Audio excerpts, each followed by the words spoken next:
Today we're at Valley Parade and first edition of Bantams Small Talk in the new season, sponsored by Building Timber, more than just Goodwood. Today we're actually doing something slightly different with Daz Tetley, the boxer, so let's see what he has to say, shall we, guys? Daz, first of all, I want to basically thank you for coming, and are you doing alright today? Yeah, I'm fine, mate. Thanks for having me down, and how are you doing? I'm doing absolutely fine. So my first question is, obviously, we can tell by your belt that you're a boxer. Would you like to tell us perhaps a bit about your latest career, what you've been up to and stuff like that, please? This belt here is a WBO European title, which I won in my last fight. So that gets me a top 15 rank in the world. I think that's what it does. So it's just going well. I'm still unbeaten. Can't be unbeaten record, and just trying to push on now and see how far I can get. Yep, and apparently a few weeks ago I've seen it on Twitter that you met James Mason. I met him a few times. Yeah, I met him before then. I met him here. He invited me down to a couple of games, and I met him then. And then I've met him away from City as well. So yeah, he's a lovely fella, and he speaks to me regularly on Twitter and stuff like that. So yeah, I've met him a couple of times. Yeah, I'm gonna miss him. I'd just like to say thank you to James Mason if you're listening for everything that you've done. Yeah, he's done wonders for the club, yeah. Hasn't he? And I was shocked myself when he did say he was going to look for new venture sort of thing, and it'll be a great loss to the club, I think. Yeah, it definitely will. So obviously moving on to the season, which starts on Saturday. How do you think the City will do this season? Because some people think with not having a too good pre-season that we're going to be relegated, but I don't think we will. I think it could be the surprise package. But yeah, what do you reckon? I think no one really. You can't really go on how the season's going to go on the pre-season. Exactly, that's what I'll say to people. Games. You can't do it. I don't know if he had the young team or whatever, but even if he didn't know, the lads aren't going to put everything into the pre-season games. They don't gain nothing from it. It's just a run out. Sort of a warm-up fight for me, so to speak. If I was going to do something like that, it doesn't. For them, it doesn't really mean a great deal. It just gets minutes and experience on the pitch, I think, and I think that's all the pre-season is. And I don't think that'll affect the season whatsoever. Obviously they have to improve on that, but I think when the pressure's on, I think they'll. I mean, we've seen them against the big clubs. Yeah, Sheffield United have played well. And I think the thing with City is, we've beat Arsenal before, and they beat these big teams. So I just think when the pressure's on them, they can turn it on, and I think the pre-season would just a run around, so to speak. Yeah, and it looks like we're going to be signing our 14th signing today, Mellor from Blackpool. Obviously we're after him in January. What do you think of the signings so far? Who's your favourite? I think they've had some good signings. I think Scannell. I think that's how you say it. It is Scannell. I think Scannell. I think he's shown as well. I think his first game with us, he scored. So I think that shows the danger he's going to possess. And I think, like you say, with it being the pre-season at the minute, the players may not even be fully match fit.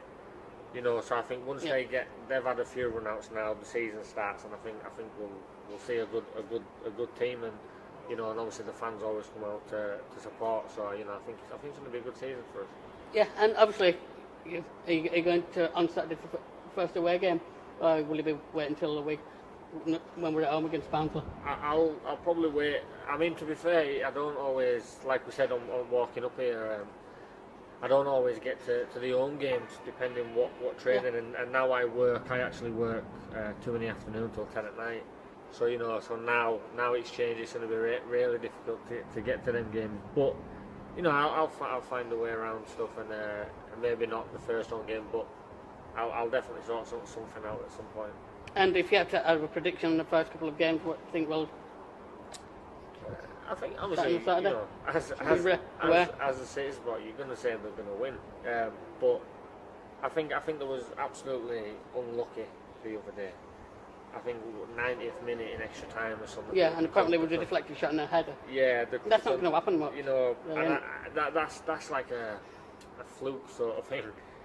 So I think if they perform like they can, and the players have signed are good players, so I think they're going to win 1-0, I think, Saturday. Yeah, I'm going to go for that. I know I'll go for maybe 2-1 win at Bradford against Scott Barnsley on the 11th.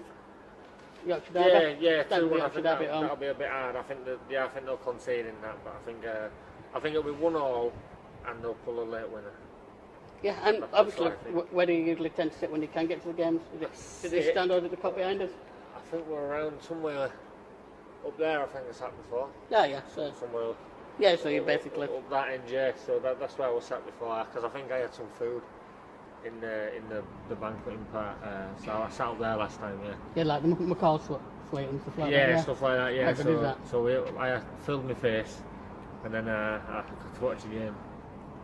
And obviously, you've obviously been watching social media, and all these people sort of blaming certain people for the club, like Edding and all that. I still think people should be doing that. Edding's a good guy. He's trying his best. He's made mistakes, but what do you think? So basically, he's a good guy. I think give him a chance. You can't. Yeah, you've got to give everyone a chance at the end of the day. And you can't. We shouldn't really. I know, we get the fans that get excited and stuff, and it's very easy to do that. But no, I think we should not blame anyone. Stick together. City's got an unbelievable fan base for what the club is, and I believe if we all stick together, the results will start coming in, and that's my fault. I don't get caught up in business side of stuff like that, but yeah, I think as long as the fans stick together and stick with us, we'll go a long way, I reckon. Yeah, because talking about past times, I don't know if you remember the season '98 when in pre-season there was a lot of doom and gloom again, and City, I think it was under Paul Jewell, and then what happened? We got promoted, didn't we?